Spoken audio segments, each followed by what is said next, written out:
નમસ્કાર મિત્રો, શ્રી કૃપાલુ શૈક્ષણિક સંકુલ યુટ્યુબ ચેનલમાં આપનું હાર્દિક સ્વાગત છે। આવા જ એજ્યુકેશનલ વિડીયો જોવા માટે લાઇક, શેર અને સબસ્ક્રાઇબ કરવાનું ભૂલતા નહીં। નમસ્તે વિદ્યાર્થી મિત્રો, જય ભગવાન। કૃપાલુ શૈક્ષણિક સંકુલની યુટ્યુબ ચેનલમાં આપનું સ્વાગત છે। ધોરણ 11 કોમર્સ વિષય આંકડાશાસ્ત્ર પ્રકરણ 1 માહિતીનું એકત્રીકરણ। હવે આપણે અગાઉ પ્રાથમિક માહિતી એકત્ર કરવાની રીતો, જેમાં આપણે બે રીતોનો અભ્યાસ કર્યો।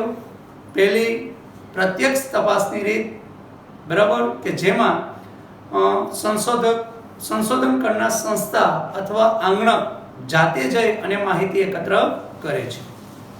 બીજી આપણે જોઈ પરોક્ષ તપાસ, બરાબર, કે જેમાં જે અધિકૃત સંસ્થા કે સંશોધક જાતે જતા નથી, પરંતુ કોઈ ત્રાહિત વ્યક્તિ દ્વારા તો કે માહિતી તો કે એકત્ર કરે છે।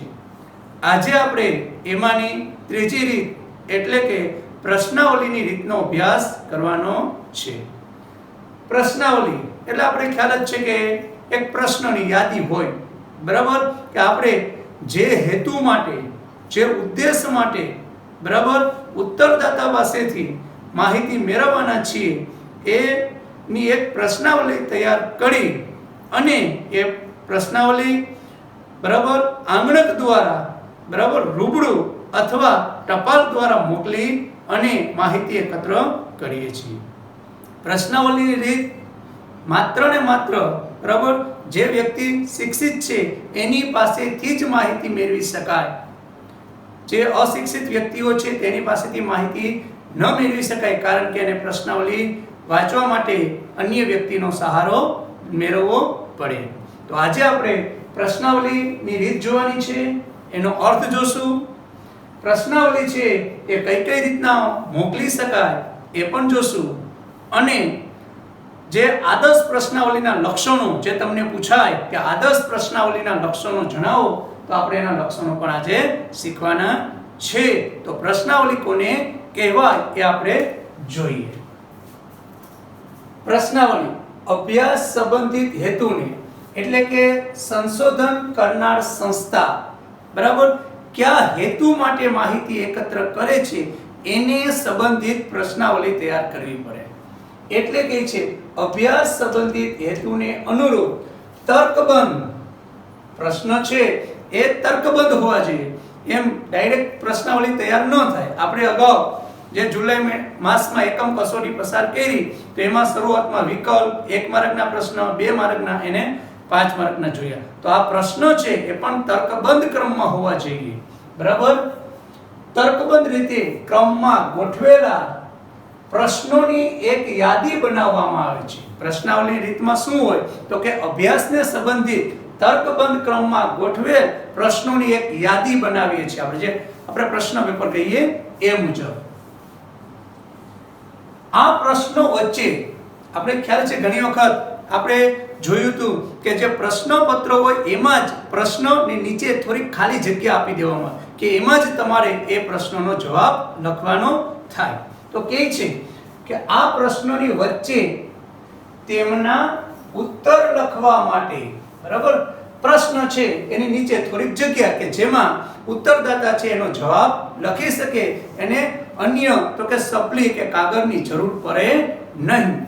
એટલે કહે છે કે આ પ્રશ્નો વચ્ચે તેમના ઉત્તરો લખવા માટે જગ્યા રાખવામાં આવે છે। અને જે પ્રશ્ન છે એ પ્રશ્નોમાં એના ઉત્તરમાં કેટલી લીટી જોઈએ છે એટલી લીટી, બરાબર, એમાં આપવામાં જ આવે છે। આ રીતે તૈયાર કરેલ પ્રશ્નોની યાદીને શું કહેવામાં આવે છે તો કે આ પ્રશ્નોની યાદીને પ્રશ્નાવલી કહેવામાં આવે છે। આગળ આ પ્રકારની પ્રશ્નાવલી દ્વારા માહિતી મેળવવાની જે રીત છે આ રીતને પ્રશ્નાવલીની રીત કહેવામાં આવે છે। સૌપ્રથમ આપણે એક પ્રશ્નાવલી બનાવવી પડે અને આ પ્રશ્નાવલી દ્વારા જે માહિતી એકત્ર કરીએ છીએ એને પ્રશ્નાવલીની રીત કહેવાય। તમને અહીંયા પ્રશ્ન પૂછાય કે પ્રશ્નાવલી એટલે શું, તો તમારે ઉત્તરમાં 3 લીટી લખવાની થાય। આગળ જોઈએ કે આ પ્રશ્નાવલી છે એ કઈ કઈ રીતે મોકલી શકાય, તો કહે છે પ્રશ્નાવલી દ્વારા માહિતી એકત્રિત એકત્ર કરવા માટે બે રીત છે. પ્રશ્નાવલીની રીત દ્વારા આપણે જે પ્રાથમિક માહિતી મેળવવી છે એ મેળવવા માટે તો કે બે રીત છે.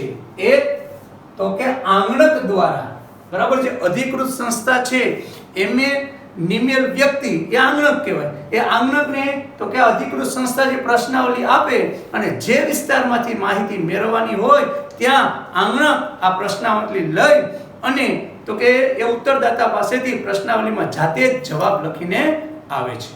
એટલે એક તો કે આ પ્રશ્નાવલી મોકલવા માટે એક કઈ રીત તો કે આંગણક દ્વારા, અને બીજું જે આપણું સૌથી જૂનું ટપાલનું માધ્યમ એટલે કે ટપાલ દ્વારા. બરાબર, કે જે વ્યક્તિ પાસેથી આપણે માહિતી મેળવવાની છે એમના સરનામા કવરમાં લખી અને એ પોસ્ટ કરીએ એટલે જે વિસ્તારમાંથી માહિતી મેળવવાની હશે ત્યાં પહોંચશે અને એ લોકો રિટર્ન આપણને મેળવશે, મોકલશે. તો આંગણક દ્વારા અને ટપાલ દ્વારા જે આપણે આગળ શીખવાનું છે કે આંગણક દ્વારા બરાબર પ્રશ્નાવલી મોકલીએ તો એના લાભ ક્યાં છે અને ગેરલાભ ક્યાં છે. ટપાલ દ્વારા જે પ્રશ્નાવલી મોકલવાની છે તેના લાભાલાભ આપણે જોવાના છે. પણ એ પહેલા આપણે બરાબર આદર્શ પ્રશ્નાવલીના લક્ષણો જોવો પડશે. કારણ કે સૌપ્રથમ પ્રશ્નાવલી જો યોગ્ય રીતે તૈયાર થયેલી હશે તો જ આપણે પ્રશ્નાવલી બરાબર આંગણક દ્વારા કે ટપાલ દ્વારા મોકલી શકશું. એટલે કે પ્રશ્નાવલી કઈ રીતના બનાવવી, પ્રશ્નોના ક્રમ કેવા હોવા જોઈએ, શરૂઆતના પ્રશ્નો કેવા હોવા જોઈએ, કેવા પ્રશ્નો ન પૂછવા જોઈએ, તો એ આપણે આદર્શ પ્રશ્નાવલીમાં જોઈએ છીએ. એટલે આદર્શ પ્રશ્નાવલી પછી જ આપણે આંગણક દ્વારા કે ટપાલ દ્વારા આ પ્રશ્નાવલી મોકલી શકીશું. તો આદર્શ પ્રશ્નાવલી કઈ રીતના એ બનાવી શકાય, એનું નિરૂપણ કઈ રીતના કરી શકાય. આદર્શ પ્રશ્નાવલીના લક્ષણો: માહિતી એકત્રીકરણની સફળતાનો આધાર. આપણે ખ્યાલ છે આપણા પ્રકરણનું નામ છે માહિતીનું એકત્રીકરણ. માહિતી આપણે એકત્ર કરવાની છે, બરાબર. તો માહિતી એકત્રીકરણની સફળતાનો આધાર શેના ઉપર રહેલો છે? તમને પ્રશ્ન પૂછાય તો પ્રશ્નાવલીની રચના ઉપર, બરાબર. માહિતી એકત્રીકરણનો આધાર શેના ઉપર છે? તો કે પ્રશ્નાવલીની રચના ઉપર. સારી રીતે તૈયાર કરેલી પ્રશ્નાવલીને શું કહેવામાં આવે છે? તો કે સારી રીતે જે પ્રશ્નાવલી તૈયાર થઈ છે તેને તો કે આદર્શ પ્રશ્નાવલી કહેવામાં આવે છે. હવે આપણે જોઈએ કે આદર્શ પ્રશ્નાવલીના લક્ષણો ક્યાં ક્યાં છે. તમને પરીક્ષામાં 100% પૂછવાની શક્યતા છે. આદર્શ પ્રશ્નાવલીના લક્ષણો જણાવો. તો આપણે જે અહીંયા 8 આપેલા છે એમાંથી બરાબર એને જે માર્ક હોય 3 માર્ક હોય તો 6 લખવા, 2 માર્ક હોય તો 4 લખવા, અથવા પરીક્ષામાં કીધેલું જ હશે કે આદર્શ પ્રશ્નાવલીના લક્ષણો એટલા લખો. તો પહેલું, દરેક પ્રશ્નાવલી સાથે સંબંધિત પત્ર. સંબંધિત પત્ર એટલે જે પ્રશ્નાવલી છે એની સાથે આપણે એક ફોરવર્ડિંગ કાગળ આપીએ છીએ કે આ પ્રશ્નાવલી કયા હેતુ માટે, બરાબર, આ માહિતી અમે કયા હેતુ માટે મેળવીએ છીએ, આ માહિતી એકત્ર કરવાનો અમારો હેતુ શું છે એ આપણે તો કે એક ફોરવર્ડિંગ લેટર કહીએ છીએ, બરાબર. તો એક સંબંધિત પત્ર અથવા તેને યોગ્ય શીર્ષક રાખવું જોઈએ. કારણ કે આપણે કોઈ પણ લેટર લખીએ તો એનું ઉપરનું હેડિંગ હોય છે કે કયા હેતુ માટે બરાબર આ માહિતી એકત્ર કરવાની છે. એટલે શીર્ષક આપવું ખૂબ જ જરૂરી છે. એટલે પ્રશ્નાવલી, આદર્શ પ્રશ્નાવલી કોને કહેવાય? તો કે દરેક પ્રશ્નાવલી ને તેને સંબંધિત બરાબર પત્ર અથવા પત્ર ન લખીએ તો તેને યોગ્ય ઉપર હેડિંગ તો હોવું જ જોઈએ કે આ માહિતી આ હેતુ માટે એકત્ર કરવામાં આવે છે. જેથી જો એને યોગ્ય શીર્ષક હશે અથવા સંબંધિત પત્ર હશે તો શું થશે કે જે પ્રશ્નાવલી વાંચનાર કોણ હશે? ઉત્તરદાતા. વાંચનારને અભ્યાસ હેઠળના હેતુનો સ્પષ્ટ ખ્યાલ મળશે કે આ અધિકૃત સંસ્થા છે એ કયા હેતુ માટે માહિતી એકત્ર કરે છે એ સંબંધિત પત્ર અથવા શીર્ષક ઉપરથી એને ખ્યાલ મળશે. નેક્સ્ટ, પ્રશ્નોની સંખ્યા જેટલી શક્ય બને તેટલી ઓછી હોવી જોઈએ. શું કહે છે કે આદર્શ પ્રશ્નાવલીની જે રચના કરીએ છીએ એમાં જે પ્રશ્નો છે એ ઓછા હોવા જોઈએ, પણ એટલા ઓછા નહીં. આપણા પ્રશ્ન કેવા હોય છે કે આપણો જે હેતુ છે એ હેતુને અનુરૂપ તો કે પ્રશ્ન હોવા જોઈએ. વધારે પ્રશ્ન ન હોવા જોઈએ, ઓછા પ્રશ્નો હોવા ન જોઈએ. એટલે આપણો જે હેતુ છે એ હેતુ સિદ્ધ થઈ જાય એ પ્રકારના ઓછા પ્રશ્નો હોવા જોઈએ. હવે પ્રશ્નની સંખ્યા ઓછી રાખવાથી શું ફાયદો છે? તો કે પ્રશ્નાવલીની સંખ્યા ઓછી રાખવાથી ઉત્તરદાતા પાસેથી સારો પ્રતિસાદ મળવાની એટલે કે સારો રિસ્પોન્સ કે આપણને એ સરળતાથી તો કે માહિતી બરાબર આપી દેશે. બરાબર, વધારે પ્રશ્ન હશે 4-5 પેજના તો એ આપણને જવાબ આપશે નહીં, કારણ કે એટલો સમય એ ઉત્તરદાતા પાસે હશે નહીં. એટલે ઉત્તરદાતા પાસેથી જો પ્રશ્નોની સંખ્યા ઓછી હશે તો ઉત્તરદાતા પાસેથી સારો પ્રતિસાદ મળવાની શક્યતા વધારે છે. બરાબર, એટલે પ્રશ્નોની સંખ્યા બને તેટલી ઓછી હોવી જોઈએ. પ્રશ્નાવલીમાં પ્રશ્નોનો સંખ્યા તપાસના હેતુ સાથે સુસંગત હોવી જોઈએ. ફોર એક્ઝામ્પલ, આપણે કોઈ ગામ છે એમાં એ વ્યક્તિ પાસે એટીએમ છે એવું આપણે જાણવા ઈચ્છીએ છીએ, એવી માહિતી મેળવવા ઈચ્છીએ છીએ. તો આપણો હેતુ શું છે? તો કે એ જે વ્યક્તિ છે, ઉત્તરદાતા છે, એની પાસે એટીએમ છે. બરાબર, તો આપણે સ્ટેપ બાય સ્ટેપ બરાબર આપણો હેતુ એ છે કે એ વ્યક્તિ પાસે એટીએમ છે એ જ જાણવું છે. તો એ પ્રમાણે આપણે એને ડાયરેક્ટ એવો પ્રશ્ન ન પૂછે કે તમારી પાસે એટીએમ છે. સૌપ્રથમ આપણે એનું નામ પૂછાય, પછી એમ પૂછાય કે તમારા ગામમાં બેંક છે. બરાબર, જો એ હા કે તો એનો નેક્સ્ટ પ્રશ્ન પૂછાય કે તમારું એ બેંકમાં ખાતું છે. બરાબર, જો એ પણ હા પાડે તો પછી આપણે એને પૂછવું જોઈએ કે તમારી પાસે એટીએમ છે. ડાયરેક્ટ પૂછાય નહીં. બરાબર, એનું બેંકમાં ખાતું જ નથી અને તમે પછીનો પ્રશ્ન પૂછીએ કે તેમની પાસે એટીએમ છે તો એનો જવાબ આપણને યોગ્ય મળે નહીં, કારણ કે બેંકમાં ખાતું હશે તો જ એ એટીએમ ધરાવતો હશે. એટલે કહે છે કે પ્રશ્નાવલીના પ્રશ્નની સંખ્યા આપણે જે માહિતી એકત્ર કરવાનો હેતુ છે એની સાથે કેવો હોવો જોઈએ? સુસંગત હોવો જોઈએ. આગે બરાબર, ચોથું જે આદર્શ પ્રશ્નાવલીના લક્ષણો, પ્રશ્નો કેવા હોવા જોઈએ? સરળ, ટૂંકા અને જે ઉત્તરદાતા છે એ સમજી શકાય તેવા હોવા જોઈએ. બરાબર, પ્રશ્ન ટૂંકા જ કાઢવાના છે પણ કેવા હોવા જોઈએ? પ્રશ્ન ટૂંકા, સરળ, ટૂંકા અને સમજી શકાય તેવા હોવા જોઈએ. હવે જે પ્રશ્ન છે એ કેવા ન હોવા જોઈએ? અસ્પષ્ટ અને દ્વિઅર્થી. ઘણી વખત પ્રશ્ન કોઈ પૂછાય એમાં જવાબ એકથી વધારે આવતા હોય તો આવા દ્વિઅર્થી પ્રશ્ન પણ આદર્શ પ્રશ્નાવલીમાં સમાવેશ કરવો જોઈએ નહીં.